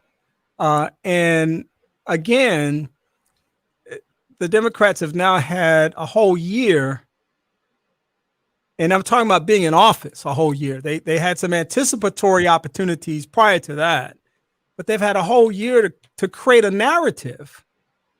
And so much of that hope was placed in the hands of this bill that Joe Manchin will not back for these social programs to be able to enhance the quality of people's lives and some of the other benefits, child tax credit stuff and other kinds of things of that nature. The Democrats are floundering right now. I mean, they're kind of like in the middle of the water without a life preserver, no lifeboat nearby, and no opportunity to save themselves. And perhaps I'm wrong about that, but I think that the Democrats' days are much darker. The next, I'd say 9 to 10 months are much darker than they are bright. Is there a ray of hope in there somewhere that you can point me to? Ooh. A ray of hope. I mean, I was thinking of the conversation we had earlier about Harry Reid and being more pugilistic. If we think about January 6th of last year, an enemy's domestic enemy, right? And they weren't prosecuted, and in a clear fashion. They don't, and we're talking about the Democrats here. They don't really rally the base. And I'm glad you asked for a ray of hope, because I was getting ready to go in about how I'm just pretty much through with the Democrats, in that I don't see them having a chance to win. I believe in their ideas and other things, but their effectiveness in being able to win, I don't see it. But I do see a small ray of hope when I talk to educators. Right. And educators are a strong base for the Democratic Party, whether it's the NEA or other education associations. And really people like myself who have to deal with student loans, people are actually saying and giving testimonies, yeah, man, I'm getting my student loans forgiven, or this forbearance opportunities or other things. That's at least coming through, which is helping with issues like high gas prices and other things that are coming down the line. But the Democrats need to be able to seal the deal on that before the election comes. They need to be able to have something to say that we've done something that we said we were going to do, or that's going to do something that will really empower everyday working people, or at least those people who are on the front lines. If you were a nurse, paramedic, firefighter, police officer, and you went to school and you have student loans, or you're looking for a small business loan, or you're looking for healthcare relief, we're going to cover you and support you. If you're a teacher and you had to go to school now, even state institutions are having people leave with high amounts of debt. We're going to forgive that debt so you can put that money back into the economy and support the next generation, because we're in a crisis here. Housing is gone way, way up. So I can't get to where I need to go because gas prices are gone way up. I can't get to buy a new car that may be more energy efficient because the ports are closed. Like they got to take care of some things, hard structural things that are supposed to be the Democrats' bread and butter, and we're stuck. It just feels like we're stuck, and they're going to lose. They're not exciting the base, and they're going to lose. So I see a few things that are a ray of hope, and I'm excited about that. But yeah, their messaging is horrible. Well, keep hope alive, I guess. I don't know. to quote good old Jesse Jackson, yes, indeed. Yeah, keep hope alive. I'm trying to hold on to some hope, but I tell you, it's and I'm glad you mentioned student loans, Brandon. I'm gonna give you an example once again. I try to not bring my emotion to the table without an example. So here's an example. The Biden administration crowed a lot about student loans while they were campaigning. Yak, yak, yak, yak, yak, yak, yak, yak, yak. That's what it sounds like now because they haven't done anything with that. Then they come out and say, student loan repayment is about to resume in February of 2022. So get ready. And they're mailing out announcements to now they're mailing out announcements to every home in America where there's a student loan. Where's the other information that I should be getting about, the pandemic? All right. Now you're gonna check me on my student loan. And then just a few days later, we hear that Biden has an idea. Biden has decided to forego the restart of student loan repayments until May. So we're going to give you a 3-month reprieve on paying back those student loans when you spent months talking about canceling student loans, and I'm supposed to be okay by accepting that concession. Again, I'm talking about the everyday person in America. Those student loans are hurting people in America. They're hurting people in America. And I could care less. I'm not saying me. I could care less. There are people out there. I can care less about the polar caps melting if every month I got to pay $500, $600, $700 for my student loan. Kenny. In their minds, they're saying let the polar cap. They're saying let the polar caps melt. You better preach. Now, Kenny, this is one instance where messaging has not been good. Biden has actually taken what Obama did for student loans to another level. The forgiveness that we're seeing taking place now is because Biden was able to undo some of the things that DeVos had put in place to make it difficult for people to apply for loan forgiveness. He also extended the types of loan that qualify for forgiveness. And so I have someone, actually a family member, who can now retire when she's supposed to retire, because she just had last week $260,000 in student loans forgiven. Those are the messages that we're not hearing. And this is only happening because Biden made what Obama did a whole lot stronger. And so there are people who, I speak to people all the time about the opportunity that they have because they're working in public service to have their loans forgiven. And for some of them, it's the first time they're hearing about it. And so even under Obama, the messaging was kind of weak. It's also weak under Biden, but things are happening. People are being liberated. People are getting their debt relieved, but we're just not hearing about it. And that's the problem that we keep on talking about the Democratic Party, messaging. So I'm going to fight for Biden on this one. I'm going to go Harry Reid for Biden on this one. Well, we need a Harry Reid, and last time we got together, I said, these folk that crow about stuff all the time and then don't deliver, man, it's painful. Again, if that's happening, and it is happening, I'm with you on that, Keith. I hear those stories as well, but it's a one-off. At least that's the way it's presented. Right. It's on the evening news, there's this feel-good story and you'll say, oh, that's wonderful that happened to that person. And in reality, it may be happening to many more people, or opportunities, programs, initiatives may be available for so many more people who don't know about it. That's, to me, a simple fix. A simple fix. That is somehow connecting with those employers that provide that connection to the federal government's program for loan forgiveness, and ensuring that everyone in that particular office has information about that. We got that information in the city of Huntsville. So I know somehow it got out. We got an email saying, if you have a student loan, this program is available, check it out. But I think it has to go beyond an email. Number one, everybody doesn't have email access. Number two, everybody doesn't check their email. Everybody doesn't trust their email.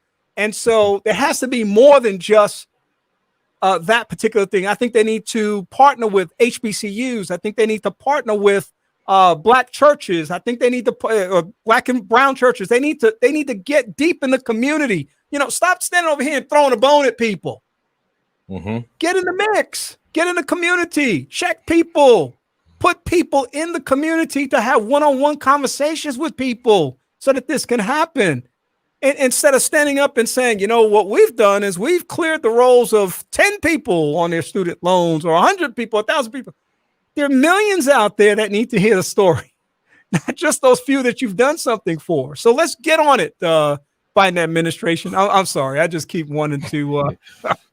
I'm in a Harry in a Harry Reid mode today. So I'm feeling pugilistic and whatnot. Listen, guys, we got to get out of this. I'm going to ask you the final question before I give you your commentators' choices. I want to hear from you very quickly. I know you've thought about this, so it's not going to be a surprise. Your top 3 news stories to watch for 2022. Let's start with Dr. Brandon Gamble, who looks like he's in deep thought, but he's already processed this. Oh man, I don't watch the news, but I listen, and I think for me at least the COVID anxiety syndrome and how mental health services will evolve and change as a result of our going through these last couple of years and moving into this new year. Was that 3? That's my top one.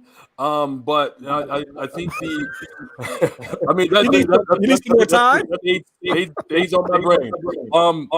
The other two, I think will be that I keep in contact with are these little airport skirmishes where people are having violence. There's a good NPR story last week where flights have changed, and so as people are starting to go back to fly again, how will flight attendants, how will captains and crews and airport services, how will their behavior change as a result of some of the kind of wilding out that people have been doing in relation to this? I think the other kind of piece that I'll be interested in is how, and this has been going on for the last decade, but how policing will evolve and change given the changes around the country, whether we have like in New York or, issues that have been going on in Los Angeles that are still bubbling. And I'm sure we're going to see even more. And I'm just speaking coast to coast here, but how will policing evolve and change? I'm curious as to that and how it goes consistently. Dr. Top 3. Dr. Sidney Freeman, your top 3 stories to watch in 2022. COVID, student loans, tenure in higher education. So I wanted to stop on that one. So I just did an interview with the Chronicle of Higher Education on this topic, where South Carolina right now, there is a bill that has been written that has been proposed that essentially says that it's going to strip. Well, they're not going to offer tenure anymore to faculty in the state system. So that's Clemson, University of South Carolina, and so on and so forth. And so I think that's going to be a big issue with regards to retaining, top faculty. And so there needs to be a push from the American Association of University Professors against this type of move. We're seeing that also in states like Georgia that's kind of teetered and proposed a similar bill. And so I just see a diminution of respect for the field of education, whether it's at K-12 or higher or the higher education level. And so for the very few perks that you get in higher education, there is an attack on it from the right. And so I think that's something that we need to take into account. I just made a note of that because the next time you're on, I want to talk a little bit about that. I have some thoughts that actually align more with the move than the opposite of that. And I'm very interested in hearing what you said. Was it an article or did you just talk with them about it? So it's coming up in the next couple of weeks. Good. Definitely want to check that article out because I want to talk with you a little bit more about your thoughts on that the next time you come on with us. Look forward to that. Dr. Keith Burton, your top 3 for 22. Okay, now I have a general one, and that is I'm going to be watching every article or news report, whatever, about police accountability. I want to see if the 2 latest convictions are just anomalies or whether or not we're going to see police actually being held accountable for their actions. But specific stories, want to see if indeed Dr. Nasser Kerry, there is going to be accountability for the January the 6th, 2020 insurrection, number one. Number two, I'm watching closely Stacey Abrams, next governor of Georgia. And then number three, is he or isn't he? Number 45, will number 45 become number 47? All right. All right. David Person, your top three. Yeah, I think Keith stole just about every one of mine.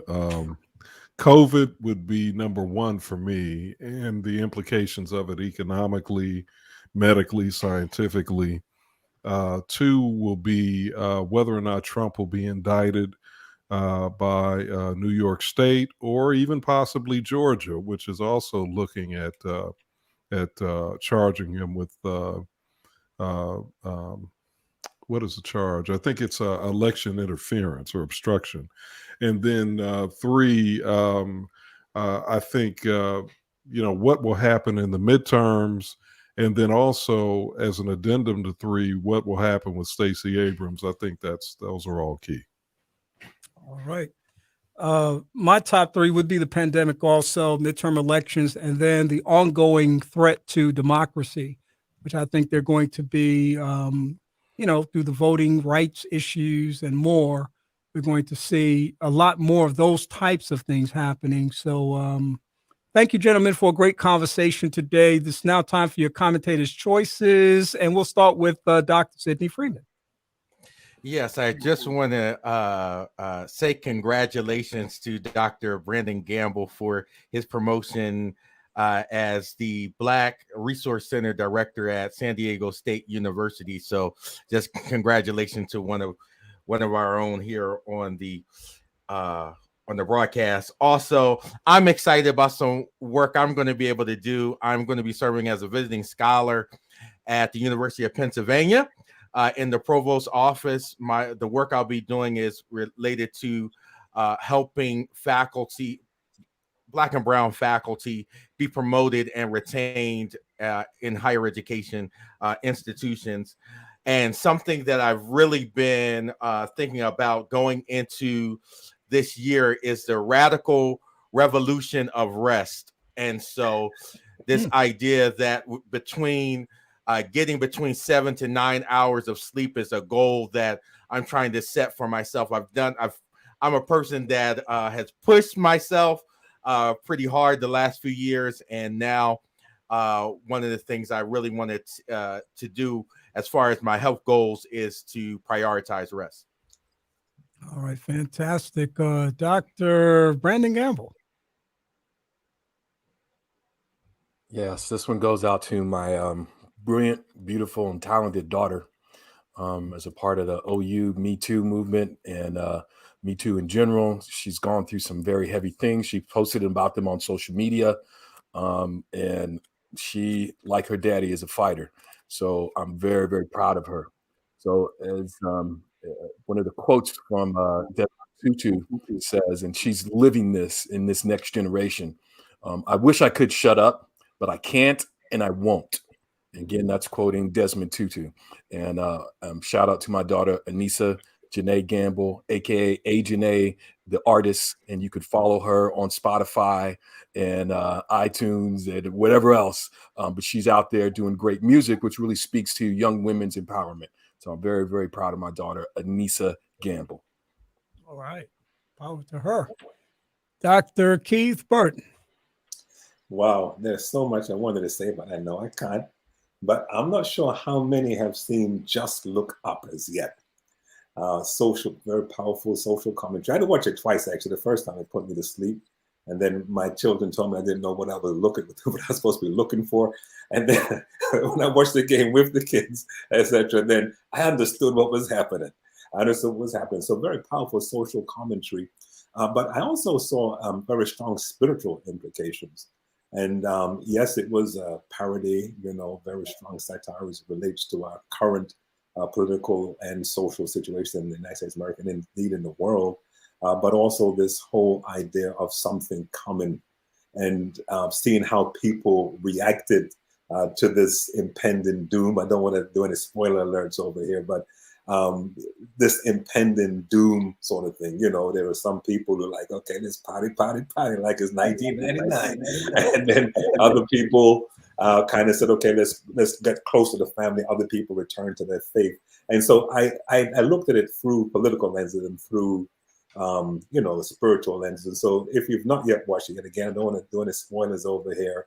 Don't let it put you to sleep. Just look at it with a critical eyes. And for those who may be a little avert to strong language, there's going to be some strong language in there, but I think they've got some strong messages also. All right. Finally, Dr. David Person. Let me just say, first of all, I echo what Keith said about that movie. It's a smart, thought-provoking movie. So I just want to end on a pugilistic note. Here is what President Biden has accomplished over the past 11 months of his presidency. He was able to sign into law a $1.9 trillion COVID relief bill that benefited millions of Americans directly, as well as state and local governments. And I think also was able to shore up in some ways the Affordable Care Act. He signed a $1 trillion infrastructure bill just a couple of months ago. Again, something that is going to be critical as we move forward as a nation in dealing with roads, bridges, wastewater issues, and other things. He signed 75 executive orders, many of them advancing what we would call progressive immigration goals. He's also helped to, I think, have an impact on the conservative stranglehold on the federal judgeships by confirming about 40 federal judges, more than any president since Ronald Reagan, twice as many as Trump. And we know Trump was on a tear in terms of doing that. So these are some of the things that have been accomplished by Joe Biden. So, Kenny, when you get in your gloom and doom attitude and mentality, I want you to think about some of what I've said today. Yeah, I would sort of make one more note to my distinguished friend here, David Person.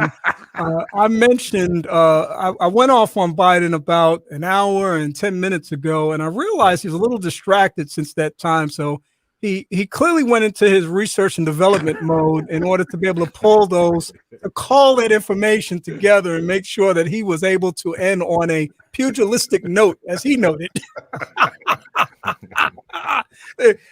I'm just going to say that the fight continues. Oh, man, listen, guys, it's been great today. A great way to start the new year. David Person, as always, thank you for being with me, my brother. Yes, my brother. Dr. Sidney Freeman, just making it happen out there in Idaho and all across the nation. Great to have you, man. Thank you so much. Enjoyed the panel. Dr. Brandon Gamble, keep the sun shining out there on the West Coast. All right, I'll catch some waves for you, baby. All right. Dr. Keith Burton holding it down on the East Coast. Oh, yes, sir. Shukran. Assalamu alaikum all the time. Yes, sir. Always good to see you guys. And great show. Appreciate you being with me today. I'm going to come back in just a moment and preview the show for next week. And we, of course, will tell you all about what's happening at that time. Kenny Anderson, Second Chance. Hope that you're having a great day.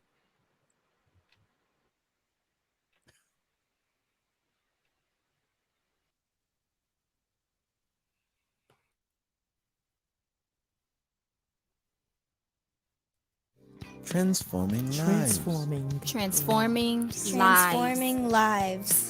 You're listening to Second Chance with Kenneth Anderson.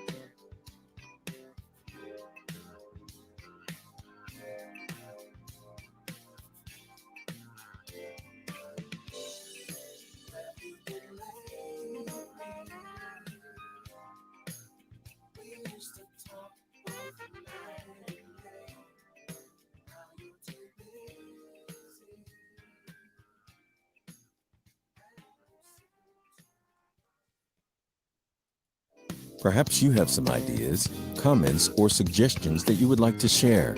Or perhaps you'd like to be a guest on the broadcast. We'd love to hear from you.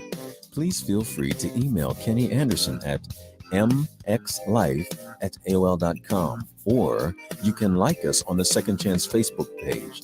That's 2ND Chance. And now, back to more of Second Chance with Kenny Anderson.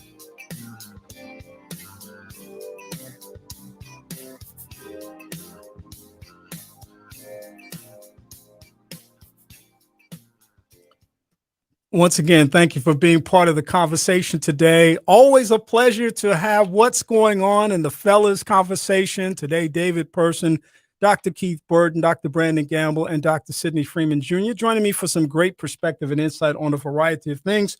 On next Sunday, got a great show coming up for you. I'll be talking with Michelle Linville, who is the executive director of Big Brothers and Big Sisters of the Tennessee Valley, as well as Tanner Wilkinson, who is a detective with the Madison Police Department and a big in the Big Brothers Big Sisters of the Tennessee Valley program about National Mentoring Month. I'll then talk with Selma and Michael Sales about Mrs. Sales' recent book. She's actually the author of 2 books, Following the Voice and We Follow the Voice. And she's going to come on along with her husband to talk a little bit about that book and what it means. I'll be talking with author Dave Hareen. Dave Hareen is the author of 75. And of course, some of you know that this is the 75th year of the NBA. It's been being celebrated. Dave has written a very fascinating book about his perspectives on the legends of that time, as well as so much more, dozens of fascinating facts and human-infused anecdotes. We'll talk with Dave on next week about his writing as far as that process is concerned. And as I said, we'll be talking with an expert. She is Danny Pinter, Senior Legal Counsel for the National Center on Sexual Exploitation. And we're going to talk a little bit about the Ghislaine Maxwell verdict and what the implications are as the National Center on Sexual Exploitation is now calling for the DOJ to prosecute the other sexual exploiters that are connected to Epstein and where they go from here. That's all next Sunday on the broadcast. I'll be with you one more time. And as always, it's been a pleasure to be with you today. Remember that Second Chance airs live from 2 to 3 p.m., 2 to 4 p.m., Central Standard Time, every Sunday right here at WJOU, Praise 90.1 FM. And I'm your host, Kenny Anderson. Always delighted to be with you. Have a great rest of the day. Remember, knowledge is better than riches, and I'll talk to you soon. Good day. Thank you for tuning in to Second Chance. We hope that the information that was shared has been a blessing to you and that your life will be enriched as a result of it. We'd love to hear from you. So please send your email comments to Kenneth Anderson at mxlife@aol.com. That's mxlife@aol.com.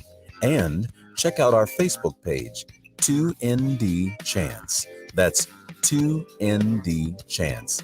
In the meantime, have a great week, and we'll talk to you again next week. Good day.